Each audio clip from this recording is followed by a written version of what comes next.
Hello everybody, and welcome to another edition of Koopa Fantasy Football. Sorry if I sound a little rough right now, but I went and saw a concert last night and got pretty loud, and my voice goes on me very easily. But enough of that, let's get into the recap of the picks I made for Week 1 Sit-'em Stardom. I like to make myself accountable for the picks that I make, so let's go over the guys that I told you to sit and start from last week and see how they did. The starts, I had Sam Bradford at QB. Bit of a disappointment there. Only put up 200 yards, didn't throw a TD or anything. So, yeah, didn't do much for you there. Sorry about that one, guys. I told you to start Michael Bush. He was great. Put up a pair of goal line touchdowns. I think you're going to see a lot of this from him this year. I'm not guaranteeing touchdowns every week, but he's the kind of guy that every week's going to have the chance to score touchdowns, especially in good matchups. So don't be afraid to start Michael Bush in a flex spot on almost any given week. D'Angelo Williams, easily the bust of the week. I thought he could be the start of the week. He was far from it. He had -1 yard on his 6 carries. He had 1 catch for 5 yards. So if you started D'Angelo Williams, I feel for you. I started him in one of my leagues thinking he'd be great. He was terrible. My next start was Kevin Smith, much better. Should have made him the start of the week. Put up 2 touchdowns, 1 receiving, 1 rushing. I think Kevin Smith's going to be a great running back for the Lions until Michael Ashore comes back, and as long as he's healthy. My only concern is next week against San Fran, who have a great defense.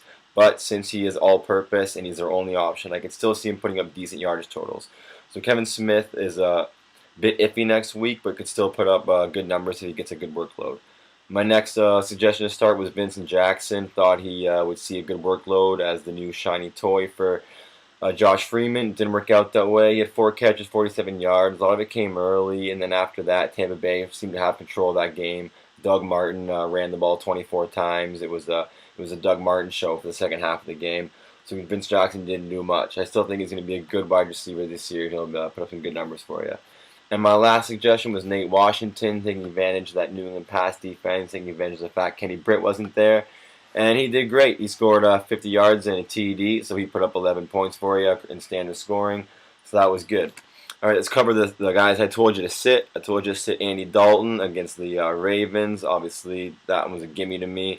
He only put up 221 yards, got picked off by Ed Reed for a touchdown. So if you started Andy Dalton, he didn't do anything for you. I told you to sit Reggie Bush.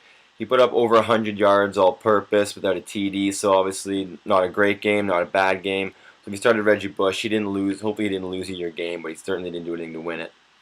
Isaac Redman was a huge bust. He only had 20 yards, 7 more receiving.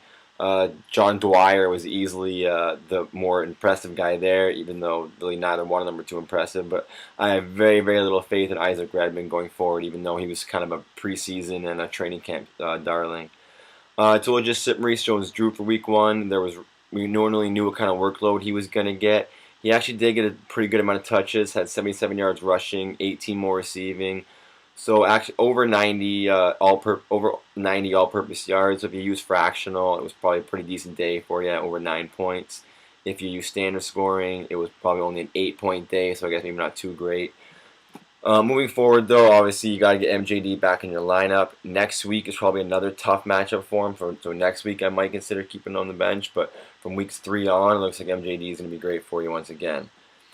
After that, I told you to sit Torrey Smith. I expect huge things from this guy this year. I think him and Joe Flacco are going to hook up a lot. And despite Joe Flacco playing well on Monday night, he did not hook up with Torrey Smith very often. They had the one really big gain of 52 yards. That was really the only value he had on the day. He only had one other catch for 5 yards. My last one was probably my biggest miss. I told you to sit Stevie Johnson against Darrelle Revis and the Jets. But once again, Stevie Johnson came through with a touchdown. It was late in the 4th quarter. The Jets had a healthy lead, so I'm not too sure if Revis was even covering Stevie at that point, or if they were even too worried about what was going on in the game. So Stevie grabbed you a late, dirty touchdown. So that was it for my sit-'em stardom for the week, guys. I think it was all right. I plan on doing better in the future. Hope I didn't ruin anybody's leagues by having you sit a guy who did great, or told you to start a guy who like D'Angelo Williams. I'm really sorry about that, guys. But I guarantee I wasn't the only guy recommending D'Angelo Williams. Hopefully Kevin Smith and Michael Bush were great for you. Guys like Nate Washington were good for you. Hopefully you stuck them in your lineups.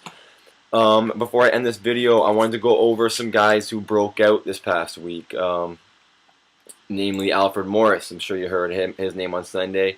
Him and RG3 went off on the Saints. So Alfred Morris, easily one of the best pickups this week. Kevin Ogletree from Wednesday. I'm sure everybody remembers that. Blaine Gabbert actually had a pretty good game for the Jaguars. So Blaine Gabbert could be a guy getting picked up off the waiver wire. Stephen Hill had a 2-touchdown game for the Jets. I think this is another guy you really want to go get, just to stick him on your lineup, just to make sure you have him, because he looks like he has some pretty good talent. Another Jet is Jeremy Curley. He had a punt return touchdown to give him his second touchdown of the game. So I don't know if I have as much faith in Curley. Stephen Hill's the Jet that I would go out and grab. Over both of them, though, I might go out and grab James Jones from Green Bay. He plays with Aaron Rodgers, has more of a history.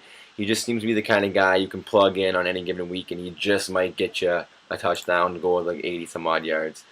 A couple Chicago wide receivers you might want to go target are Alshon Jeffrey and Earl Bennett. Both had TDs.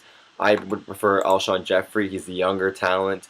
He apparently has hands like a friggin' baseball glove. A great end zone target. Seems a lot like very similar to Brandon Marshall. So I think there's going to be a lot of production out of Cutler, Marshall, and Alshon Jeffrey this year. Carolina wide receiver Brandon LaFell had a touchdown. If you listen to a certain fantasy analyst from one of the main sites, they talk about Brandon LaFell all the time, and he came through for them. So look into this guy. And for Arizona, Andre Roberts caught a 50 yards and a TD. And he actually heads to New England, a team that is known for bringing up lots of passing yards. So consider Andre Roberts for week 2. Alright guys, taking up enough of your time. This has been Koopa Fantasy. Find me online at koopafantasy.com. Find me on YouTube at youtube.com/koopafantasy. Subscribe to my videos, like and comment on them. It does wonders for me, guys. And last but not least, follow me on Twitter. I'm on all the time. Ask me anything you want. There's a guy in your lineup. You're not sure about sitting, starting. You can't get a hold of anybody. Get a hold of me on Twitter. I will answer your questions within the day, I promise. I do my best to be very active on Twitter. Unless I'm sleeping or I'm at school and busy in class, the alerts go to my phone and I answer as soon as possible. So guys, it's been Koopa Fantasy of koopafantasy.com. Thanks a lot for watching my video. Good luck next week.